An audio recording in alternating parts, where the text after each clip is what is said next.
काय आज काय बनवणार आहे जेवायला? आज कोथिंबीरच्या वड्या. ओके. उथळीत ये रे गुलाल सजना तू श्याम मी राधिका.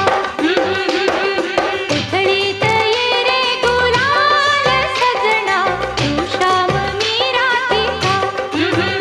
तुला शोधू कशी झाले वेडी पिशी. तुला शोधू कशी झाले वेडी पिशी. तू ये ना मजनी ना अरे ये ना गाना. उथळीत ये रे गुलाल सजना तू श्याम मी राधिका. वाव मम्मी एक नंबर दिसते. कशा झाल्या वड्या? एकदम क्रिस्पी, एकदम जबरदस्त. मज्जाच आली खाऊन. तर चॅनलला नक्की सबस्क्राईब करा आणि आम्हाला सपोर्ट करा.